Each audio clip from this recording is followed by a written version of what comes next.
My new parents expect me to forget everything about myself. I was 15 years old and 3 days into living in America when my new mother threw all my belongings in the trash and said, "You're American now, and Americans don't need garbage from Russia." I'd grown up in an orphanage in Moscow. My birth parents died when I was 12 and I had no other family. When I was 15, this American couple came through on an adoption tour. They met me and decided I was perfect. They told me through a translator that they'd give me a beautiful life in America with my own room and good schools. I didn't really want to leave, but nobody gave me a choice. Everyone thought I was crazy for wanting to stay in Russia, but I just had such a bad feeling. The first day at their house in Ohio, they explained the rules.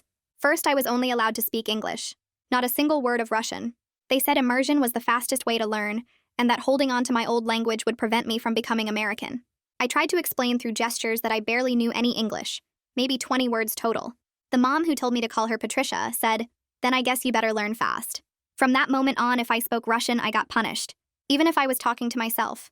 Patricia would appear out of nowhere and take away meals or lock me in my room. The second rule was that I had to change my name. My name was Katya, which I loved because it was my grandmother's name. Patricia said it sounded too foreign and people wouldn't be able to pronounce it.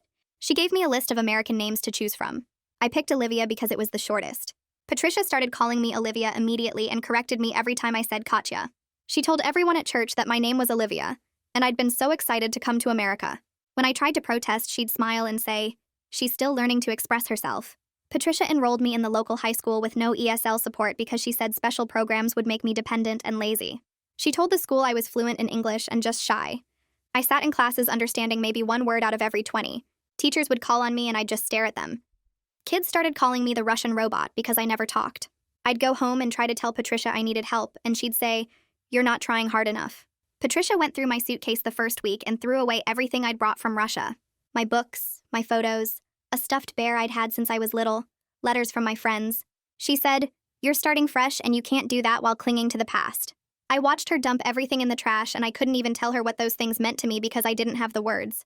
Her husband Doug just stood there and nodded along. Patricia would make these huge dinners with meatloaf and casseroles and things I'd never seen before. American food tasted wrong to me. She'd get so offended if I didn't eat everything. She said, "American families eat dinner together and you're going to learn to like American food." If I didn't finish, she wouldn't let me leave the table. I'd sit there for hours staring at cold food while she ignored me. I tried keeping a journal in Russian just so I could think in my own language. Patricia found it under my mattress and took it to someone at her church to translate. When she found out I'd written about hating living there and missing home, she completely lost it. She said I was ungrateful and that she'd rescued me from a terrible life. She burned the journal in the fireplace while I watched and told me if I ever wrote in Russian again, she'd send me back. I actually wanted her to send me back, but I was too scared to say it. After 6 months, I still barely spoke English. I could understand more, but I was terrified to talk because I'd mess up and Patricia would correct me like I was stupid. She started punishing me for not speaking enough. She'd ask me questions, and if I didn't answer in full English sentences, she'd take things away. Doug worked all the time, but when he was home, he'd say, "Your mother is trying to help you, and you need to appreciate that." Then one day at school, another Russian kid transferred in. His name was Dmitry, and his English was way better than mine. We started talking in Russian during lunch, and it felt like I could breathe again. I told him everything about Patricia and Doug. He said his parents were Russian immigrants and they'd help me. I called them from school and they were so kind. They said what was happening to me wasn't normal. Patricia found out because a teacher mentioned seeing me with Dmitry. She called the school and demanded they separate us and told them I wasn't allowed to speak Russian anywhere on school property. Then she said, "From now on, if I hear even one word of Russian, I'm pulling you out of school and homeschooling you where I can supervise you properly." Dmitry's parents tried calling the house and Patricia told them to never contact us again. She disconnected the phone so I had no way to reach anyone. She looked at me with this cold smile and said, "You're going to learn to be American even if it kills you." I had no idea she meant it literally. Listen to 90 Seconds and rate me 5 stars on Spotify. Doing a giveaway for people who did this and show proof on my Instagram. There will be 4 winners and you get to choose between a Spotify or Amazon gift card. That night, I lie in bed replaying her words over and over, "Even if it kills you." The way she said it, cold and certain, makes me understand she actually means it. This isn't just about learning English or becoming American anymore. I can't sleep because my brain keeps trying to figure out if she'll really hurt me or if it's just a threat to scare me into obedience. Either way, I know I can't keep living like this. My stomach hurts from the dinner I forced down hours ago, that heavy meatloaf sitting like a rock inside me. I start planning in my head what I need to do to survive. I need to call Dmitry's parents. I need to get help. I need to do something before Patricia decides to make good on her threat. The next morning, Patricia acts completely normal. She's making breakfast and talking about church activities like she didn't threaten my life yesterday. I eat the oatmeal she puts in front of me without complaint. My face stays blank while my mind races through possibilities. Doug sits at the table reading the newspaper. He doesn't look at me once, not even a glance. It feels like its own kind of abandonment, him sitting there pretending everything is fine while his wife threatens to kill me. I finish the oatmeal and say thank you in English like she taught me. Patricia smiles and pats my head like I'm a dog who learned a trick.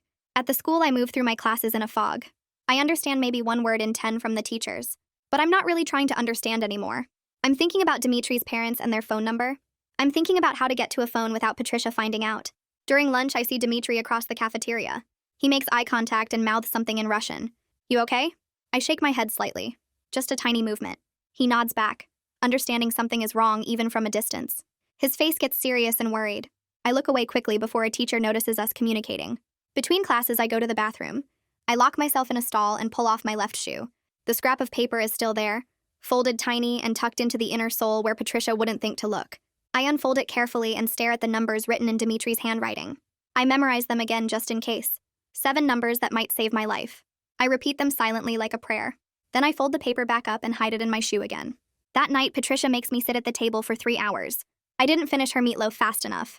That's the reason she gives. My legs go numb after the first hour. I need to use the bathroom desperately, but she won't let me leave until the plate is empty. The meatloaf gets cold and congeals into this greasy mass that makes me want to throw up. I force down tiny bites, chewing forever, trying not to gag. Doug comes home around 9. He sees me sitting there with Patricia standing guard in the kitchen. He looks at the situation for maybe 5 seconds. Then he just goes upstairs without a word. I hear his footsteps on the stairs and then his bedroom door closing. I'm alone with Patricia again. I finally choke down the last cold bite at almost midnight. My jaw hurts from chewing. My bladder feels like it's going to burst. Patricia looks at the empty plate and nods. She actually says it out loud. See, you can do it when you try. Like this is some kind of lesson about perseverance instead of torture. She sends me to bed without letting me brush my teeth. That feels like a petty cruelty on top of everything else. I lie in the dark counting hours until morning. My body aches from sitting so long. My mind keeps planning how to get to a phone. Maybe tomorrow. Maybe I can find a way tomorrow. The next day at the school, I notice Clarissa watching me. It's during the morning break between classes. She's the school counselor who tried to help before, back when I first started. She has this concerned look on her face that makes me both hopeful and scared. I quickly look away because I don't want Patricia finding out I talked to anyone, but I can feel Clarissa's eyes following me down the hallway. In English class, I start feeling dizzy. The room tilts sideways like the floor is moving. I haven't eaten anything since that forced meatloaf dinner last night. Patricia didn't make breakfast this morning. My body just gives up. The last thing I remember is my desk coming up to meet my face. Someone is screaming. Then everything goes black. I wake up in the nurse's office. Someone is pressing a juice box into my hands. The school nurse is speaking slowly and pointing at the juice. She makes drinking motions with her hands. I understand what she wants. I take small sips of the juice. It's apple juice, sweet and cold. My hands shake holding the box. The nurse writes things on a form at her desk. I can see one word even though I don't know exactly what it means. Malnutrition. It's written in big letters at the top of the form. The nurse picks up the phone and I hear Patricia's name. I can hear Patricia's voice through the phone from across the room. She's loud and offended. The nurse's face gets tight as she listens. Patricia arrives within 20 minutes. She's all fake concern and worried mother act. She touches my face and makes sympathetic noises. Then she starts explaining to the nurse. Olivia is adjusting to American food. She's being dramatic. She's always been a picky eater. I sit there listening to her lie. The nurse looks skeptical. Her eyes keep moving between Patricia's face and mine, but she doesn't push back. She doesn't ask me questions. She doesn't call anyone else. She just nods and makes notes and tells Patricia to make sure I eat regularly. I feel another door closing on potential help. Patricia signs some papers and takes me by the arm. Her grip is tight enough to hurt. We walk out to the car, and I know I'm going to pay for this later. Patricia's car pulls into the driveway and she cuts the engine but doesn't move. I sit frozen in the passenger seat waiting for whatever comes next. She stares straight ahead through the windshield for what feels like forever. Her jaw is tight and her hands grip the steering wheel hard. Then she gets out and slams her door so hard the whole car shakes. I scramble to follow her inside because staying in the car feels worse somehow. The moment we're through the front door and it closes behind us, her hand shoots out and grabs my upper arm. Her fingers dig in deep enough that I know there will be marks. She shakes me back and forth like I weigh nothing. My head snaps forward and back and I try to pull away, but her grip is too strong. She leans down close to my face and I can smell her perfume mixed with something sharp like anger. Her voice comes out low and controlled, which is scarier than yelling. She tells me I embarrassed her in front of those people at the school. She says the nurse probably thinks she's a bad mother now. She shakes me again harder and my teeth click together. I try to say sorry in English, but the word comes out wrong and she shakes me again. Doug's car isn't in the driveway and I realize we're completely alone. There's nobody to see this. Nobody to make her stop. Nobody who would believe me later if I tried to tell them. She finally lets go and I stumble backward into the wall. She points toward the stairs and tells me to go to my room. No dinner tonight as punishment for fainting. I don't understand the logic, but I've stopped trying to understand anything she does. I climb the stairs on shaky legs and go into my room. I hear her footsteps going down to the kitchen. I sit on my bed and my arm throbs where she grabbed me. I pull up my sleeve and see the red marks from her fingers already starting to turn purple. Something shifts in my head right then. I can't keep living like this. I make a decision sitting there on my bed. Tomorrow I have to call Dimitri's parents, no matter what happens. I remember finding some coins in the school parking lot last week. 3 quarters and 2 dimes. I hid them in my pencil case. There's a payphone somewhere near school. I'll find it after classes end. I'll call and tell them everything. The decision makes my chest feel less tight. I lie down on my bed without changing clothes. My stomach growls because I haven't eaten since that forced meatloaf last night. I close my eyes and practice what I'll say in Russian when someone answers the phone. The next morning, I wake up to Patricia knocking on my door. She tells me through the wood that breakfast is ready. Her voice sounds normal, like nothing happened yesterday. I get up and look at my arm. The bruises are darker now, purple and yellow. I pull on a long sleeve shirt that covers them completely. I go downstairs and Doug is sitting at the table reading the newspaper. Patricia has made eggs and toast. I sit down and take small bites even though I'm starving. I chew slowly and swallow carefully. After a few bites, I look up at Patricia and say thank you in English the way she taught me. She smiles and nods like I'm a dog who learned a new trick. She turns to Doug and says something about how I just needed to learn there are consequences. Doug grunts and turns a page of his newspaper without looking up. I keep my face blank and neutral. I don't let them see the plan forming in my head. I finish the eggs and toast. Patricia seems pleased. She tells me the bus comes in 15 minutes and I better not miss it. I go upstairs and grab my backpack. I check my pencil case and the coins are still there. I zip it closed and head out to wait for the bus. At the school, I move through my morning classes in a fog. I understand maybe 1 word in 10, but I'm not really trying to follow along. I'm thinking about the payphone and Dimitri and what I'll say. Between second and third period, I see Dimitri at his locker. I walk past him slowly, and when nobody is looking, I lean close and whisper in Russian. I say payphone, after school, your parents. Just those words as fast as I can. He freezes for a second, then nods once. He whispers back an address. A gas station 3 blocks from the school on the corner of Main and 5th. There's a phone outside. I repeat the address in my head over and over. Main and 5th, gas station, payphone. He closes his locker and walks away quickly. My heart is beating fast, but I feel something like hope for the first time in weeks. I have a plan. I have help coming. I just need to make it through the day. The school day drags on forever. In third period math, I stare at numbers on the board that might as well be Russian for all the sense they make. In fourth period history, the teacher shows a video and I use the dark room to close my eyes and rest. Lunch is the hardest because I see Dimitri across the cafeteria, but we can't talk. Patricia told the school we aren't allowed to sit together anymore. He looks at me once and nods slightly. I nod back. During last period English, I ask to use the bathroom in my broken English. I point at the door and say, "Bathroom, please." The teacher waves me away without looking up from her desk. I walk out into the empty hallway. I should go to the bathroom and come right back, but instead I take the long route past the main office. I walk slowly and look through the window of Clarissa's office. She's sitting at her desk talking on the phone. Her face looks serious and concerned. I wish I could just walk in and tell her everything. I wish I had the English words to explain, but I don't, so I keep walking to the bathroom. I wash my hands with cold water and look at my face in the mirror. I look tired and scared. I take a deep breath and go back to class. When the final bell rings, I grab my backpack and head for the exit. My hands are shaking as I push through the doors. I walk quickly across the parking lot and turn left onto the sidewalk. I keep looking over my shoulder to make sure Patricia's car isn't following me. 3 blocks feels like 3 miles. My heart pounds in my chest. I pass a drugstore and a laundromat. I see the gas station up ahead on the corner. There's a payphone mounted on the outside wall near the air pump. I walk up to it and pick up the receiver. It's cold and heavy in my hand. I dig the coins out of my pencil case. My hands shake so hard I almost drop them. I feed the quarters into the slot one by one. I dial the number I memorized. The phone rings once, twice, 3 times. Please answer. Please, please answer. A woman's voice comes through the line speaking Russian. Just hearing my language makes my eyes sting with tears. I pour everything out in rapid Russian. The words tumble over each other as I tell her about Patricia's threats, and the food punishments, and being locked in my room and the garage, and how I'm scared she's actually going to hurt me. I tell her about the bruises on my arm and how Doug just stands there and does nothing. I tell her I don't know what to do and I'm afraid Patricia will pull me out of school. The woman listens without interrupting. When I finally stop talking, she says firmly that they're calling my school tomorrow. She says they're going to help me. She tells me to hold on just a little longer. Her voice is kind and strong and I believe her. I say thank you over and over in Russian. She tells me to be careful and to call again if anything gets worse. I hang up the phone and lean against the wall. I feel lighter than I have in months. Like maybe there's actually a way out of this. I turn around to head back towards school and my heart stops. Patricia is standing 10 feet away next to her car. I don't know how long she's been there. I don't know how much she heard. My whole body goes cold. She doesn't say anything at first. She just looks at me with this expression I can't read. Then she starts walking toward me slowly. Each step feels like it takes forever. She stops right in front of me and looks down. Her voice when she speaks is quiet and controlled. She tells me to get in the car.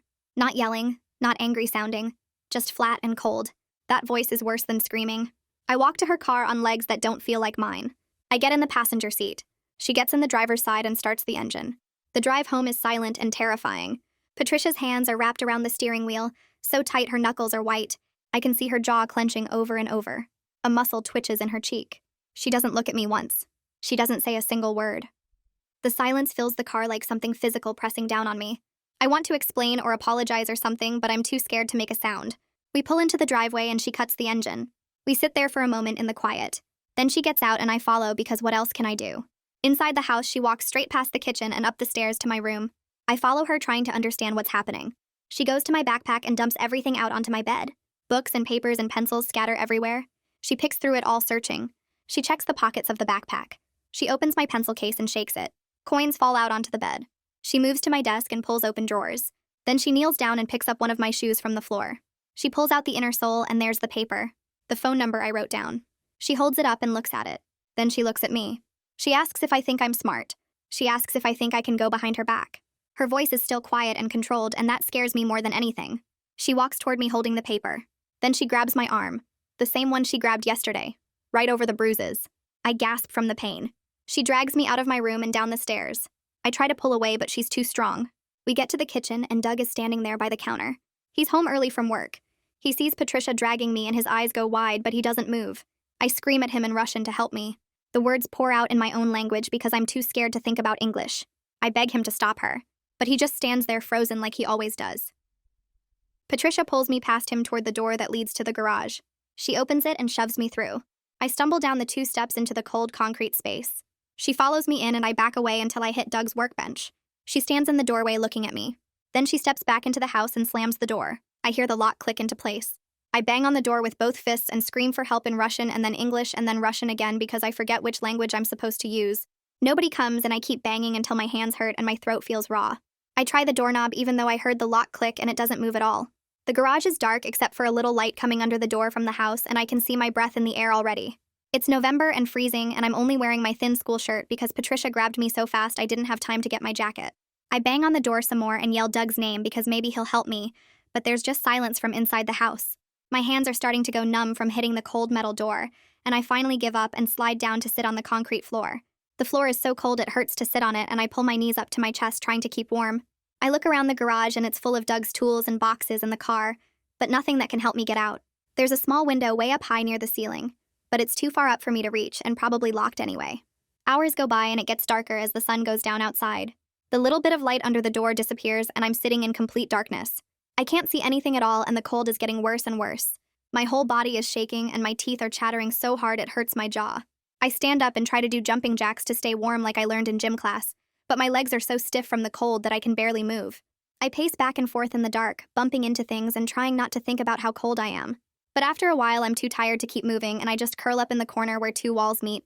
I tuck my hands under my arms and pull my knees up as tight as I can and try to make myself as small as possible to keep any warmth in. I think about my grandmother Katya, who I'm named after, and wonder if she can see me now from wherever dead people go. I wonder if this is really how I'm going to die. Frozen in an American garage because I tried to ask someone for help. The thought makes me so angry I almost start crying, but I'm too cold and tired even for that. I just sit there shaking and waiting and hoping Patricia will let me out before I freeze to death. I don't know what time it is when I hear footsteps outside the door. The lock clicks and turns and the door opens and light from the house floods into the garage, making me squint.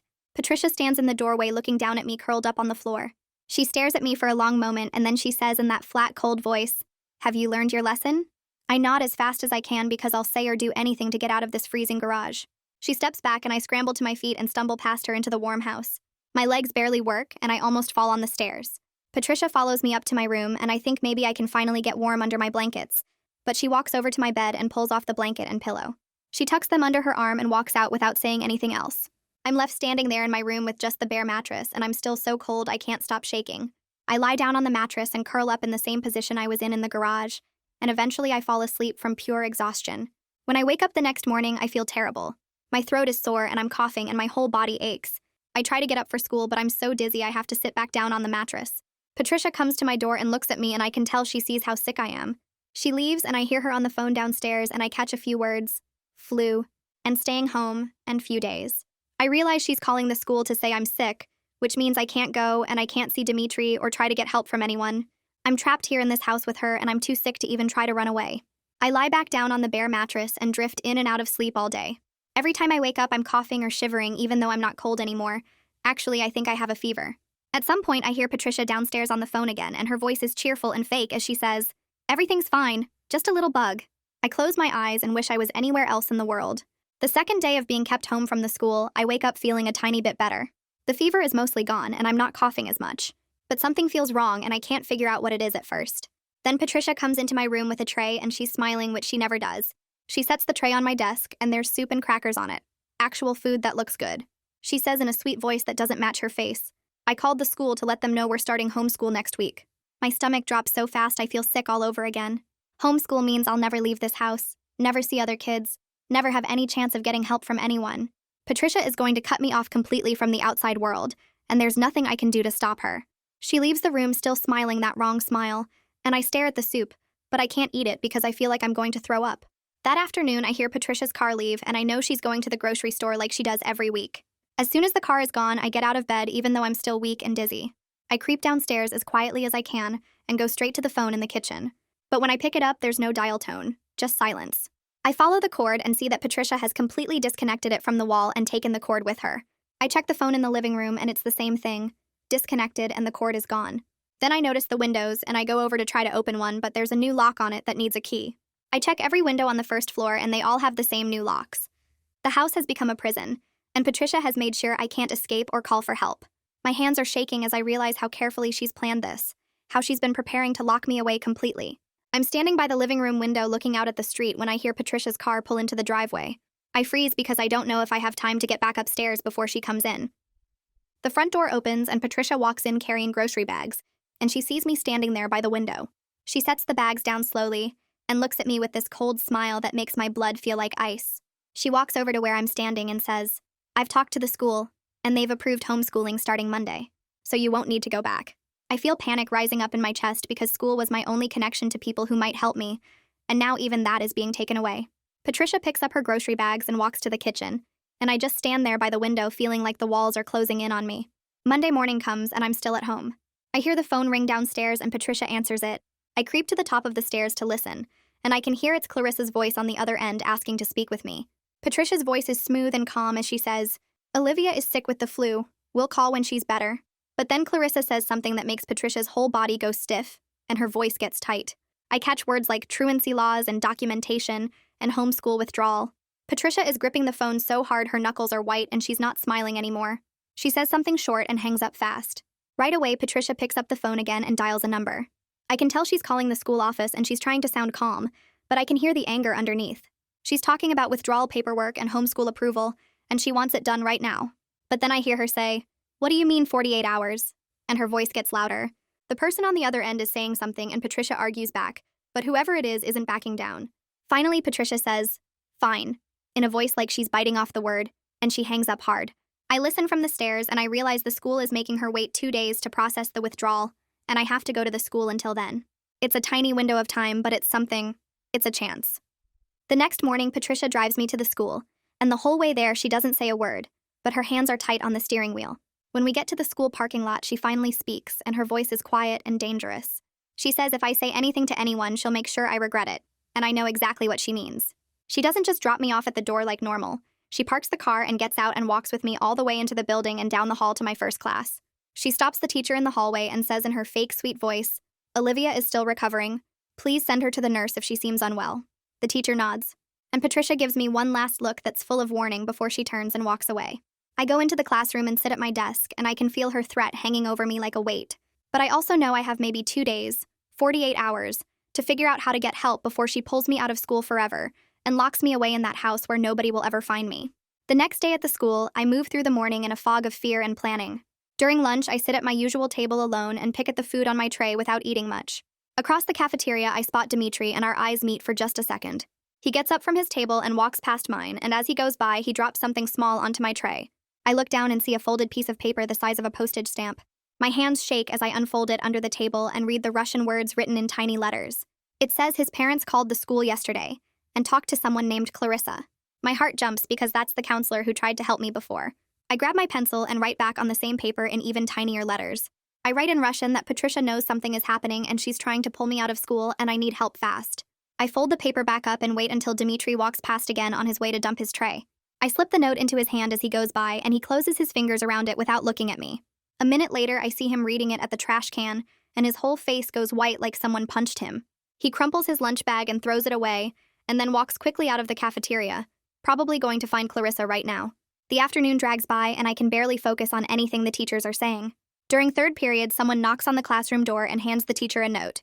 The teacher reads it and then looks at me and says my name, pointing to the door.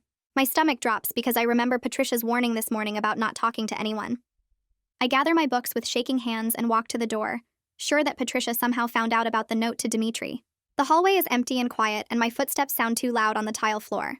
I find the main office and tell the secretary my name, and she points down a hallway to a door that says counselor. I walk to the door and knock softly, and a voice inside says something I don't understand. I push the door open and see Clarissa sitting at her desk, and she smiles at me in a way that seems kind. She points to a chair and I sit down, gripping my backpack in my lap like it might protect me. Clarissa picks up a piece of paper from her desk, and I see it's covered in words written in English letters, but they look like Russian sounds spelled out. She points to one phrase on the paper and taps it with her finger. I lean forward and read the phonetic Russian and realize it says, I need interpreter in English. She's given me the exact words I need to ask for help in a way people here will understand. Clarissa makes me practice saying the phrase out loud. I stumble over the English sounds at first because my accent is heavy and the words feel wrong in my mouth. She nods encouragement and I try again and again until the phrase comes out clearer. My voice shakes, but the meaning is there. I need interpreter. 3 words that might save my life. Clarissa writes something in a notebook while I sit there, and even though we can't really talk to each other, I can tell she's building something, collecting pieces of evidence or proof. She pulls out a calendar and flips to this week and points to a date 3 days from now, which would be Friday. She makes a phone gesture with her hand up to her ear, and then points to the word interpreter written on the paper. I think she's telling me an interpreter is coming in 3 days. I nod to show I understand and try to look hopeful, but inside I'm panicking because 3 days feels like forever. Patricia is planning to pull me out of school in 2 days, and I don't know if I can last that long. Clarissa must see something in my face because she writes another number on the calendar and circles it. It's the day after tomorrow. She holds up 2 fingers and then makes a stopping gesture with her hand. I think she's saying Patricia has to wait 2 days before she can take me out. 2 days until the interpreter. 2 days to survive. That night at dinner, Patricia is in an unusually good mood. She serves meatloaf and mashed potatoes and talks about church while Doug nods along. Then she looks at me and says something about Sunday and a special service. I catch the words adoption and honor, and I understand enough to know she's being recognized at church for adopting me. My stomach turns because I know what this means. She's going to parade me in front of everyone as proof of what a good person she is. The thought makes me feel sick, but then I realize something important. If she's being honored on Sunday, that means she has to keep me looking okay until then. She can't let me show up bruised or starving in front of all her church friends. It buys me a few more days of relative safety. I force myself to eat the meatloaf even though it tastes like cardboard in my mouth. Patricia watches me clean my plate and smiles like she's won something. Sunday morning comes and I wake up to Patricia standing over my bed holding clothes. She drops them on my mattress and points to them and then to me, making it clear I need to put them on. The dress is pale pink with white flowers, colors I would never choose. It has a collar that's too tight and sleeves that itch. Patricia comes back after I'm dressed and does my hair, pulling it into a style with clips and spray that makes my head hurt. She steps back and looks at me like I'm a doll she's arranging and nods with satisfaction. At church, people crowd around us in the parking lot. They speak to me in loud, slow English like I'm deaf or stupid, asking how I like America and if I'm happy here. Patricia keeps her hand on my shoulder the whole time, squeezing whenever I take too long to respond. Inside the church, the pastor talks about Patricia's charitable work and everyone claps. Patricia stands up and waves and pulls me up next to her. People stare at me and smile, and I stand there being displayed like a rescued pet while rage builds hot in my chest. Patricia gives a little speech about saving me from a terrible life in Russia and giving me opportunities I never would have had. I understand maybe half the words, but I get the meaning. She's the hero of this story, and I'm supposed to be grateful. After the service, a woman with gray hair and kind eyes approaches us. She bends down a little to look at me directly and asks in simple English if I'm happy here. I understand the question perfectly. Patricia's hand tightens on my shoulder and I can feel her watching me, waiting for me to say yes like a good rescued orphan. But I remember the phrase Clarissa taught me. I look at the woman and say carefully, my accent thick but the words clear, I need interpreter. The woman's face scrunches up in confusion, Patricia laughs this fake bright laugh and says something fast about how I'm still learning, how I mean I need practice interpreting American culture, how sweet it is that I'm trying so hard. The woman nods and smiles and pats my head like I'm a puppy and moves on. Patricia's fingers dig into my shoulder hard enough to bruise, but she keeps smiling until we're back in the car. The drive home is silent and cold, and I know I'll pay for that later. Monday morning, I'm back at the school, and my shoulder still hurts from Patricia's grip yesterday. Second period is English, and I'm sitting at my desk trying to understand the teacher when suddenly a loud alarm starts blaring. The fire alarm. Everyone jumps up, and the teacher starts directing us toward the door in a line. Kids are laughing and talking because everyone knows it's probably just a drill or someone pulled it as a prank. We file out into the hallway, and it's chaos with students from every classroom crowding toward the exits. Teachers are trying to keep everyone organized, but there are too many people and too much noise. I see my chance. Instead of following my class outside, I slip sideways through the crowd and push against the flow of students. I head toward the main office, my heart pounding so hard I can feel it in my throat. The hallways near the office are almost empty because everyone is evacuating. I find Clarissa's door and burst through it without knocking. She looks up startled from her desk, and I hold out the paper she gave me, the one with the Russian phrases. I point to the words, "I need interpreter," and say them out loud over and over, my voice getting louder and more desperate. I need interpreter. I need interpreter. Please understand this is urgent. Clarissa stands up fast and comes around her desk. She guides me to a chair and picks up her phone, dialing numbers while keeping eye contact with me like she's trying to tell me it's going to be okay. I hear her talking fast to someone on the phone, and she says the word interpreter multiple times. She pulls out her calendar again and writes something down and shows it to me. Wednesday. The day after tomorrow. She's gotten the interpreter moved up. I can see the name Boris written next to Wednesday morning with a time. 2 days. I just have to survive 2 more days. Then Clarissa writes something else on a piece of paper and shows me. It's in simple English words I can understand. School can delay withdrawal for assessment. I think she's saying the school has rules that let them keep me here until after the interpreter talks to me. Patricia can't pull me out yet.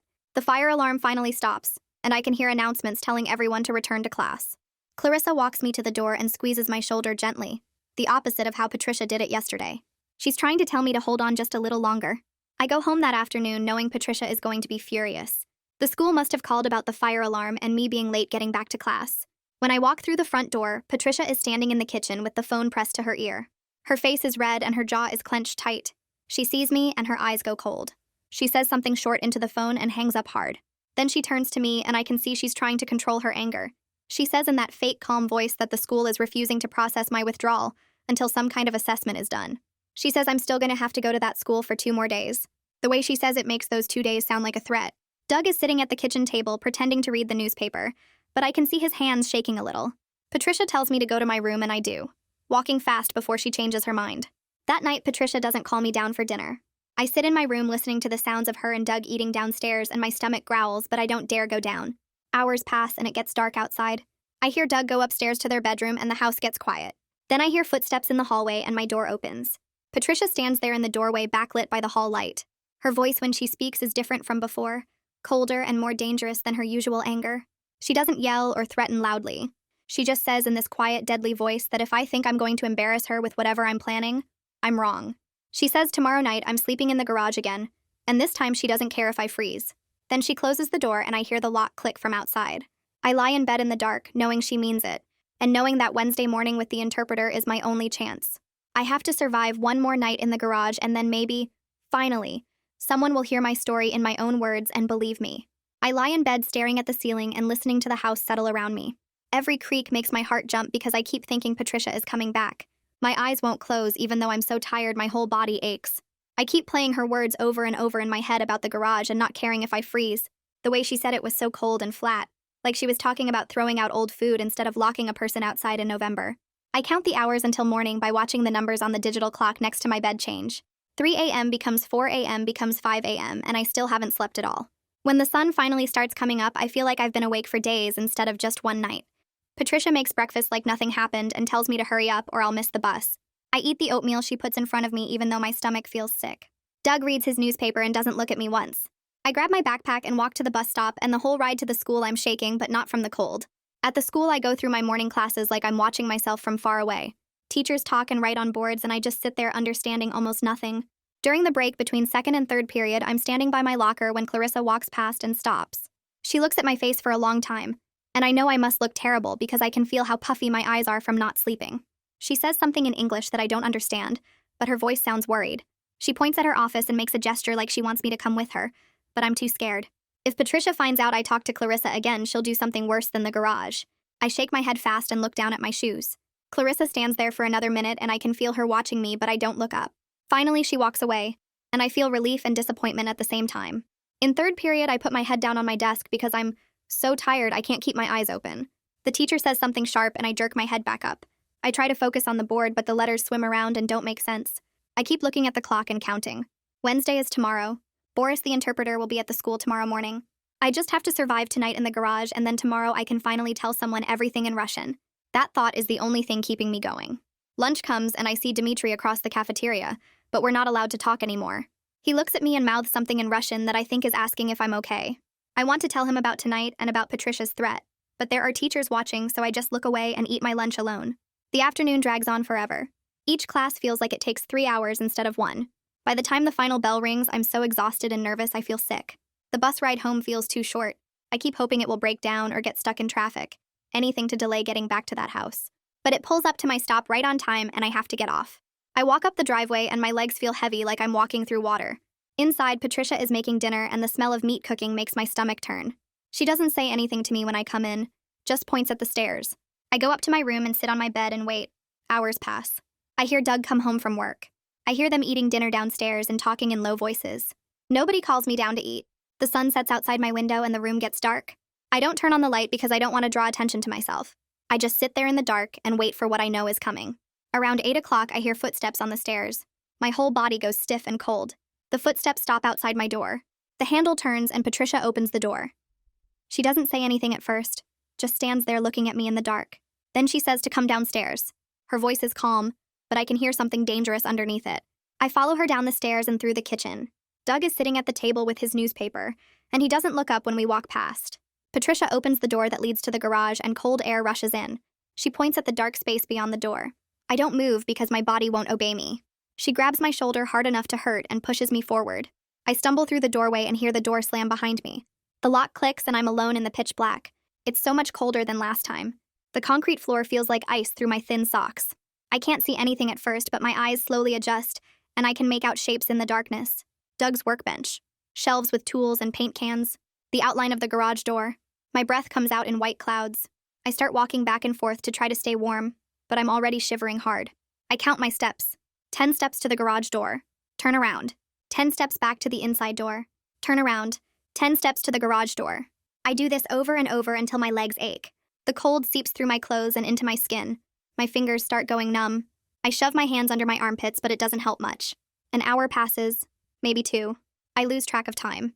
The cold gets worse and worse until I can't feel my toes anymore. I keep walking, but I'm stumbling now. My teeth chatter so hard my jaw hurts. I think about tomorrow and Boris the interpreter. I think about finally being able to tell someone what's happening in my own language. That thought makes me angry instead of hopeful. I'm angry at Patricia for doing this. I'm angry at Doug for letting her. I'm angry at myself for not running away or fighting back. The anger warms me up a little bit and I use it to keep moving. I will not freeze to death in this garage. I will survive tonight and tomorrow I will tell Boris everything. More time passes. I don't know how much. My whole body is shaking now and I can't make it stop. I trip over something and fall hard on the concrete. The impact knocks the wind out of me and I lie there for a minute trying to breathe. Getting up takes all my strength. I'm so tired.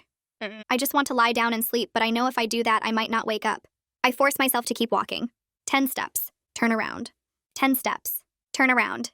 My brain feels foggy and slow. I can't think straight anymore. I bump into Doug's workbench and something falls off and clatters on the floor. I bend down and my frozen fingers close around it. A screwdriver. I stare at it in the darkness and an idea forms slowly in my confused mind. I stumble over to the door that leads into the house. I can barely hold the screwdriver because my hands are so numb. I jam it into the crack between the door and the frame near the lock. I push and pry and nothing happens. I try again harder. The screwdriver slips and I almost drop it. My hands are shaking so bad I can barely grip anything. I take a deep breath and try one more time. I wedge the screwdriver in and push with everything I have left. Something cracks. I push harder and there's a snapping sound and suddenly the door swings open. Warm air from the house hits my face and I almost cry from relief. I don't think about what I'm doing. I just walk. Out the door. Through the kitchen. Doug is asleep on the couch in the living room and doesn't wake up when I pass. I unlock the front door as quietly as I can and step outside. The night air feels warm compared to the garage even though it's probably freezing. I walk down the driveway in my socks. The sidewalk is rough and cold under my feet, but I keep going. I don't know where I'm going. I just walk. One house, 2 houses. My legs give out and I fall on someone's front porch. I can't get back up. I'm so cold and tired I can't move anymore. I start crying because I tried so hard and I made it out of the garage, but now I'm just going to freeze out here instead. A light comes on above me. The porch light is so bright it hurts my eyes.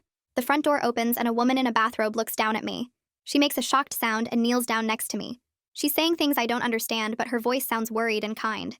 She touches my arm and pulls her hand back fast like I'm too cold to touch. She stands up and runs inside and I hear her talking fast on a phone. She comes back with blankets and wraps them around me. She keeps saying things and I keep crying. I hear sirens in the distance getting closer. Red and white lights flash across the porch. People in uniforms surround me. Someone lifts me onto a stretcher and more blankets get piled on top of me. These blankets are different. They're warm. Actually warm like they're heated. I close my eyes and feel the warmth soaking into my frozen skin. People are asking me questions, but I can't understand them. I keep saying the same 3 English words over and over. Interpreter. Wednesday. School. Someone asks me more questions and I say it again. Interpreter. Wednesday. School. I feel the stretcher moving and then I'm inside the ambulance. The doors close and we start driving. The siren is loud and the lights are bright, but I don't care because I'm finally warm. At the hospital, they wheel me into a room with bright lights. A doctor shines a light in my eyes and listens to my chest with a stethoscope. A nurse wraps a blood pressure cuff around my arm. They're all talking fast and I don't understand any of it. Someone brings me a cup of something warm to drink. I wrap my hands around it, but I still can't feel my fingers enough to hold it properly. The nurse helps me drink it. It tastes sweet and makes my throat feel better. I keep saying my 3 words. Interpreter. Wednesday. School. Boris. Interpreter. School. A woman writes things down on a clipboard and I see her write the word Boris. She makes a phone call and I hear Clarissa's name. My heart jumps. Maybe they're calling Clarissa. Maybe she can help explain about Boris and the interpreter appointment tomorrow. The doctor comes back and says something that sounds serious. I hear him say mandatory report to the nurse and she nods and makes another phone call. More people come into the room. These ones are wearing different uniforms. Police uniforms. They have notepads and serious faces. They try to talk to me, but I can't explain anything in English. I reach into my pocket and somehow Clarissa's note is still there. The paper is crumpled and damp, but I can still read it. I show it to the police officers and point at the words. Boris, interpreter, school. They look at each other and one of them makes a phone call. I hear him say Clarissa Haynes and I feel a tiny bit of hope. They're calling the school. They're trying to find Boris or Clarissa or someone who can help me explain. A man in regular clothes comes in and introduces himself, but I don't understand his name. He sits down next to my bed and tries to talk to me slowly. He points at himself and says something that sounds like Elliot. Then he points at me with a questioning look. I don't know what he's asking. He tries again with hand gestures. I think he's asking my name. I say Katya because that's my real name, even though Patricia makes me use Olivia. He writes it down.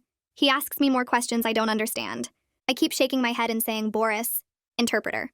He nods and makes another phone call. I hear him say Russian interpreter and emergency and tonight. He hangs up and shows me his watch and holds up some fingers.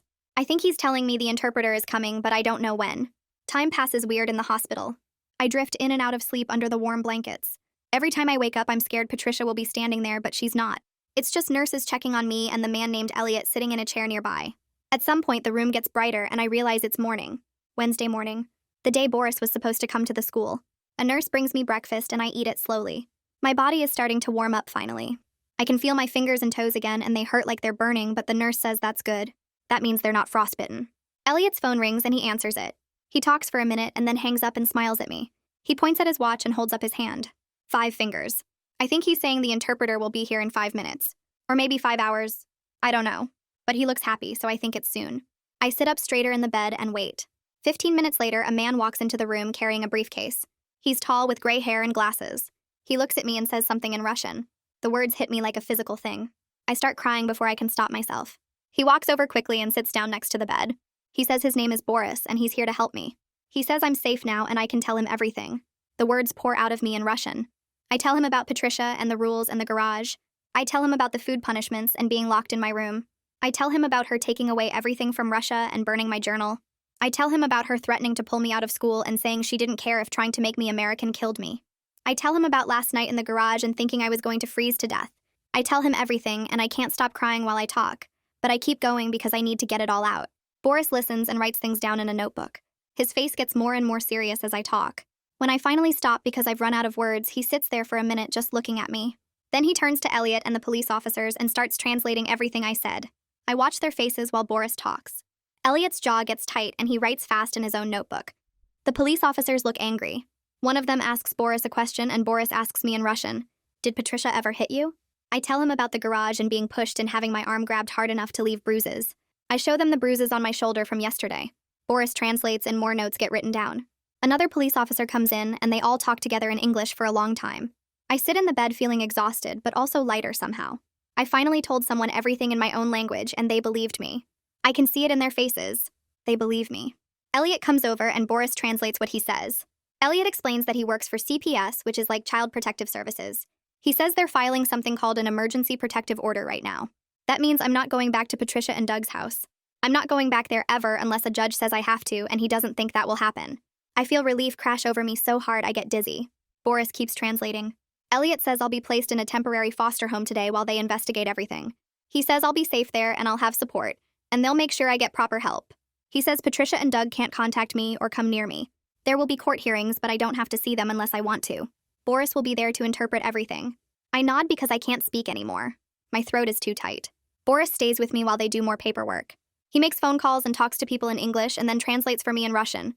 He tells me about the foster home where I'm going. The woman's name is Tess, and she's fostered lots of kids before. She has experience with kids from other countries. She knows I'll need time to adjust and she won't push me. Boris gives me his phone number written on a card and tells me I can call him anytime if I need an interpreter, or if I'm scared, or if I just need to talk to someone in Russian. He says he'll check on me in a few days. Having that card in my hand makes me feel less alone. By evening, they say I can leave the hospital. Elliot drives me in his car to a neighborhood I don't recognize. We pull up in front of a small house with a front porch and flower boxes in the windows. Elliot knocks on the door and a woman opens it. She has gray hair and glasses and she's wearing jeans and a sweater. She smiles at me and says something in English. Elliot has Boris on speakerphone and Boris translates. Tess is saying welcome and that she's glad I'm here and I'm safe now. We go inside and the house smells like cookies. Tess shows me around. There's a living room with a couch and TV, a kitchen with a table. She takes me upstairs and shows me a small bedroom. There's a bed with a blue blanket and a desk and a window that looks out at the street. Tess points at the door and shows me the lock. It's a regular lock that works from the inside with a little button you push. She demonstrates locking and unlocking it. Boris translates through the phone. She's saying this is my room and my space. I control the lock. Nobody will come in without knocking first. I can lock it whenever I want. If I want privacy, I can have it. I walk over and test the lock myself. Push the button and it locks. Turn it and it unlocks. It works smooth and easy. Tess is watching me with kind eyes and she nods. Boris translates again through the phone. You're safe here. You control your own space. I lock the door and unlock it one more time just to make sure it's real. Then I sit down on the bed and for the first time in months, I feel like maybe I can actually breathe. That night, I climb under the blue blanket and my body sinks into the mattress like it hasn't relaxed in months. I sleep for 12 hours straight without waking up once. When I open my eyes, the sun is coming through the window and I can hear sounds from downstairs. I go down and find Tess in the kitchen making breakfast. She points at the table where there are eggs and toast on a plate. Normal-sized portions, not huge piles of food. She gestures at the food and then at me and makes eating motions, but then she shrugs like it's okay if I don't want it. I sit down and eat slowly, taking small bites and waiting for her to get mad or take the plate away. She just drinks her coffee and reads something on her phone. When I'm full, I stop eating even though there's still food left. Tess looks at the plate and then at me and just nods. She takes the plate away without saying anything about wasting food or not finishing. I sit there for a minute trying to understand that nothing bad is going to happen. The next day, Clarissa comes to visit and she brings Boris with her. We sit in Tess's living room and Boris translates while Clarissa talks. She explains that the school is setting up real ESL support for when I'm ready to go back. There will be a teacher who speaks Russian and classes with other kids learning English. She says she's sorry it took so long to get me help. I tell Boris in Russian that she saved my life by teaching me to ask for an interpreter. He translates and Clarissa's eyes get wet. She reaches over and squeezes my hand for a second. A week after being taken from Patricia's house, I have to go to court for a hearing. Elliot drives me there and Boris meets us at the courthouse. We go into a big room with wood panels everywhere, and a judge sitting up high behind a desk. Boris sits next to me and translates everything the judge says. I tell my whole story in Russian while Boris puts it into English. The judge listens and writes things down and asks questions through Boris. At the end, the judge says Patricia and Doug can only see me with supervision, and my placement with Tess is extended for at least 90 days while the case continues. After the hearing, a woman named Sienna comes over and introduces herself through Boris. She's a legal advocate who works with kids in foster care. We sit in a small office and she explains through Boris that I have rights. She says I can stay in America no matter what happens with Patricia and Doug. My immigration status is secure and they'll help me figure out what comes next. The fear that's been sitting in my chest about being sent back to Russia finally loosens. I realize I can actually think about a future here instead of just trying to survive each day. 2 weeks into staying with Tess, I go back to the school. This time there's a real ESL classroom with a teacher who speaks some Russian. There are other students from different countries all learning English together. Suddenly, school makes sense because people are actually teaching me the language instead of expecting me to just know it. I meet a girl from Ukraine and a boy from Somalia, and we help each other with words we don't understand. During these same 2 weeks, I start to understand that meals at Tess's house work different from at Patricia's. Tess makes dinner and puts food on the table. I take what I want and eat as much or as little as I need. If I don't like something, she just offers something else without getting mad. One night she makes chicken and I can't eat it because the texture feels wrong. I expect punishment, but she just gets up and makes me a sandwich instead. My stomach stops hurting all the time, and I notice I'm not scared every time I sit down to eat. 3 weeks after being removed, I have the court-ordered supervised visit with Patricia. Elliot drives me to a CPS office where there's a small room with a table and chairs. Patricia and Doug are already there with a translator. Patricia looks at me and starts talking. The translator says she's asking how I could do this to them after everything they did for me. I feel the old fear starting in my chest, but then I remember I'm safe now. I stand up and tell Elliot I want to leave. He nods and we walk out while Patricia is still talking. Walking out of that room while she's in the middle of a sentence feels more powerful than anything I've ever done. At the school, Dimitri and I can talk in Russian now without getting in trouble. Having someone who speaks my language and understands what it's like makes everything easier. He tells me his parents want to meet with me officially now that I'm safe. Elliot approves a supervised visit to their house. When we get there, his mother has made pelmeni and his father tells stories about growing up in Russia. Being with a Russian family again and eating food that tastes like home and hearing my language spoken naturally makes me start crying. Dimitri's mother hugs me and says in Russian that I'm safe now. The school sets up something called a 504 plan with accommodations for language support. I get extra time on tests and access to translation tools and permission to write some answers in Russian if I need to. Teachers start treating me like a student who's learning instead of someone who's too stupid to understand. My grades slowly start to improve. Clarissa checks in with me once a week, and we talk through Boris about how school is going and how I'm feeling. I'm starting to trust that some adults actually help instead of hurt. At the 30-day court review, the judge looks at reports from Elliot and Tess and my school. The judge extends the protective order and says reunification with Patricia and Doug isn't being considered right now. They've been ordered to take cultural competency training and parenting classes, but the judge makes it clear my safety comes first.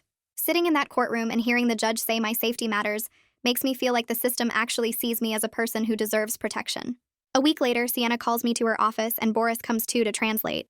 She spreads papers across her desk and explains through Boris that my citizenship pathway is completely clear. I can stay in America and eventually apply for permanent status without needing Patricia and Doug at all. She's gotten official documents proving my identity as Katya and my legal right to use that name whenever I want. I stare at the papers with my real name printed on them, and something tight in my chest finally loosens. Sienna asks what I want to do about my name, and I tell her through Boris that I'll use Katya with people I trust, but keep Olivia on official stuff until I can legally change it back. It feels like a compromise I can actually live with instead of losing myself completely. That evening, Tess sits with me at the kitchen table and pulls out a new notebook with a blue cover. She says through a translation app that I should start writing again, this time in Russian, and she'll keep backup copies with Clarissa in case anything ever happens. I open to the first page and the blank lines feel like possibility instead of danger. I write about my grandmother Katya first, describing her face and her voice and the way she used to braid my hair. Then I write about Moscow and the orphanage and my friends there, preserving the memories before they fade into nothing. Writing in my own language again feels like finding a part of myself that Patricia tried to bury, and my hand moves faster as the Russian words pour out. 3 months after being removed from Patricia's house, I'm sitting in ESL class actually understanding the lesson. My English is getting better every week, and my Russian is stronger from talking with Dimitri's family regularly. The court extended my placement with Tess for another 6 months with possible guardianship if Patricia and Doug don't finish their required training. I have therapy every week for the trauma, a school support team that actually helps me and legal advocates making sure nobody can hurt me again. Patricia and Doug have to attend cultural sensitivity training, and people at their church found out what really happened. Several families quietly stopped talking to them. Last weekend, I went to Dimitri's house for dinner, and his mother made pelmeni, while his father told stories about growing up in Russia. Sitting there eating food that tasted like home and hearing my language spoken naturally, I felt like maybe I could be both Katya and Olivia, both Russian and American, without erasing either part. I still wake up from nightmares about the garage, and I still flinch when people raise their voices. But I'm safe now with people who respect my language and my identity. I'm starting to believe I can actually build a life here on my own terms. The future feels uncertain but possible, and after everything I've survived, possible feels like enough. So that's Katya's story, from being stripped of her identity to finally finding people who respected both her language and her safety. Key takeaways here. ESL support is a legal right. Asking for an interpreter can literally save your life, and CPS has emergency protective orders for situations exactly like this. If this breakdown of the system was helpful, subscribe for more stories that show you how these protections actually work. Stay safe.